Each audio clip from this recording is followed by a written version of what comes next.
All right, so again, we have our special education coordinator, Heather Leslie, joining us to give us some information about the special education services available through MyTech High. So take it away, Heather. Thank you, Jamie. Yeah, like she said, this is a meeting about special education services with MyTech High. And just to let you know, my daughter chose the pictures for this particular presentation so you can laugh as we go through the serious stuff, just in case. You'll need to unlock your. So the first question we can ask is, can we do special education from home? And that is an absolute yes, you can do special education from home. When you are accepted to MyTech High, you will be placed in a partner school, and that partner school has special education services just like you would see in a regular brick and mortar school. And so when your child is accepted or qualifies for special education services or comes with an existing IEP, he or she will then start services with a qualified special education teacher, speech language pathologist, physical therapist, or occupational therapist. And they do all of this online. So you don't actually have to leave the comfort of your home. We schedule everything around what you do at home, and they actually contact you at the beginning of the year, and then they work around your schedule to make sure that all of the services can be provided. Can we use our own curriculum? Absolutely, yes. Your curriculum works in conjunction with the special education teacher's work. When you do have a special education child within MyTech High and we use the services with a coordinating district, often they will ask you to use core classes that they can track. So we also at MyTech High give you the option to do custom built courses. Often the special education teachers will ask you to choose a course, if it's custom built, for something that they can track. So if you have a custom built course where you're just doing worksheets, they need to show that your child is making progress with those worksheets in the form of maybe a test or something, a chapter test, or the end of the course test, something they can track so they know how to coordinate their lessons with what you're doing. So if you have something that's just custom built and you're doing your own thing, sometimes they'll ask you to change that. But you can always do custom built with all of the other classes. It's usually just the core classes or the classes that coordinate with your child's academic services. Can we coordinate our work with special education? Here we have a picture of a lady doing cherry picking. In the past, we have had people do a lot of cherry picking where they do a little bit here and a little bit there. What we find works best for special education students is a set curriculum. You stick to it, you're consistent, and you do it throughout the entire year, and that way we can see the progress made. Now that isn't to say that you find that throughout the year some sort of curriculum doesn't work for you. You are of course allowed to change to something else, and that is perfectly fine as long as you let us know, especially on the info center, say, well, we need to change this. Absolutely fine. We also let the special education teacher know, because when they coordinate the work, they need to know what you're doing at home instead of the cherry picking. Say, okay, this isn't working for us. We need to change to something else. They say, okay, we can see that it isn't working for your child. That's fine. What would you like to use instead? And you really can't go wrong with any of the direct courses that you can choose with MyTech High. They're all fantastic. Obviously, there are children who have different learning styles. And if you have questions about learning styles and what curriculum would work with each learning style, you can contact us and we'll let you know. Not a problem. But consistent and set curriculum is important. So if you are looking at the referral process, if you do not already have an IEP, let me back up. If you already have an IEP, you would just upload that to Info Center for us, mark that your child has special education services, and then we will contact you about getting those services started at the beginning of the year. But if you are looking at a referral for an IEP or a 504, it starts with an observation journal. Now, this is a little bit different for speech language services. The observation journal doesn't go as long as for academic services or PT or OT. An observation journal is simply what you're observing about your child's concerns or speech errors, and you're writing them down. Some people say, well, I can't do 4 to 6 weeks on speech errors. No, obviously not. With an observation journal for speech errors, you're going to write down anecdotes about how your child has these speech errors and how it's affecting his or her academics or the way he or she interacts with peers, and if they can't understand that particular speech, or if a teacher wouldn't be able to understand his or her speech because of the way that child answers, right? So that would be observation journal for that. And for academic services, an observation journal would include just things that you're seeing where your child is struggling and what you're doing as far as interventions go, because often by the time a parent gets to the point where she or he needs academic services or an IEP, they've already tried a bunch of interventions. They say, oh, this isn't working, so we're going to try this instead. We want to know what you've done to try and help your child overcome these obstacles or these concerns before we look at special education services. And so you would write those things in the observation journal, usually for 4 to 6 weeks.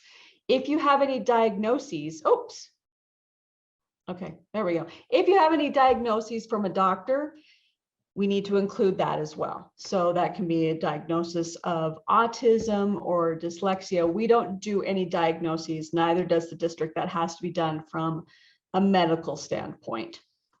If you have any academic assessments that you've already done, or if you've already done testing with a past district, include those as well. If you're doing speech, if you're looking for speech language services, we have you do a speech screener. I would send you that. And any sort of artifacts that you may have, as far as if you have a child who's struggling with writing, then you can include an essay that he or she has done showing that the letters are backwards, or the child just isn't learning how to write a paragraph, and you want to show what this child's progress is as far as a paragraph is going. It isn't working, and you need to have us see that. As far as speech goes, also an audio or video file with the speech errors. And then at the very end, I would have you do a district survey. It's like a background. They want to know as much information as possible. Often it is just a reiteration of the observation journal, but they want to do their own thing too. So that's okay. So this is what happens when you qualify. If you qualify for an IEP, the district would, this would only happen once. They would have you come to the district and do the testing there, and they try and get it all done at once so you don't have to come again. So you come down to the district and do all of the testing with them, and then your child would be assigned to a teacher. And then once the child is assigned to a teacher, they would set up that schedule with you for the online courses. And then also not most important, but very important is the attendance. So at My Tech High, we have an expectation of 85% or better for attendance within your core classes, but that is also expected with any sort of special education classes as well, and they will take attendance. So if you're going to be absent, you need to make sure you give them 24 hours notice. If it's an extenuating circumstance, an emergency or something, we just ask that you contact that teacher and tell him or her that why, or just excuse the absence, not necessarily why, because we don't necessarily need to know that sometimes. So if you need to know about some different resources for different disabilities, again, My Tech High and the districts will never make a diagnosis. That is left up to a medical professional, but we can determine whether or not we're seeing any sort of issues that, without making a diagnosis of a learning disability, any sort of issues that may be contributing to a child falling behind in academic services or unable to keep up because of speech concerns. So but everything we do, we have kids who have autism, we have children who have dyslexia, we have we actually have quite a few kids who have Down syndrome, and we provide services for all of them. So there is a difference between a 504 and an IEP. An individualized education plan is a working fluid document, which means it can be changed at any time, and often is changed. We can make amendments. In fact, you can just say, Heather, I'm not happy with what's going on with this particular IEP. I need to call an IEP meeting. I will contact the district people and say, okay, we need to make a change. We need to change the IEP. It isn't working for mom and this child, or dad and this child, and we need to make some changes. So it's written by the special education team, which includes you as a parent and the child. It will include goals, and the goals, usually it's written for a year. Sometimes it's more far-reaching than that, and they realize it's going to be a multi-year step process, but that's okay. They make it attainable. So the goals are always attainable, but sometimes the longevity is more so than some of the other goals. And of course, if you're familiar with an IEP, you know what I'm talking about. We do require an annual meeting for IEPs, and the special education team meets all together to make sure that we're meeting those or working on towards those goals to make sure they're attainable. And then the eligibility for an IEP is revisited every 3 years. And that's when a child would probably redo the testing to make sure he or she continues to qualify. A 504 is also considered under the special education blanket, but it doesn't give services.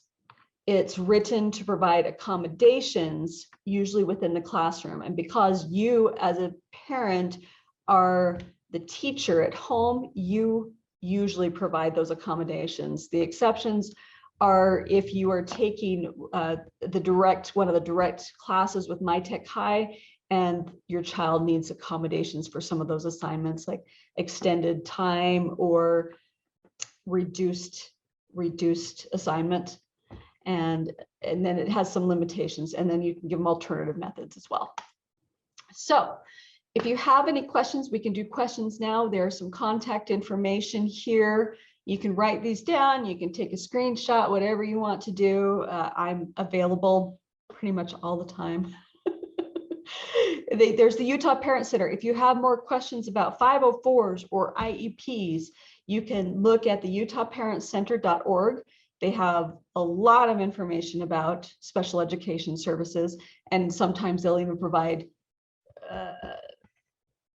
advocates if you need an advocate. Rarely do parents need advocates. So if you have a child who has a disability, hard of hearing, or technically blind, we also work with the Utah Schools for the Deaf and the Blind. We have a couple of kids who take classes with them, but they also work with our special education department.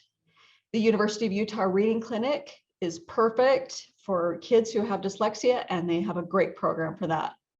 And then if you need extra resources as a parent, the Utah Education Network has resources on pretty much any subject, and even has lesson plans that you can just go and borrow for free. So if you need any sort of help planning lessons or just coming up with something creative for science, you can look on the Utah Education Network and find them for free, which is absolutely fantastic.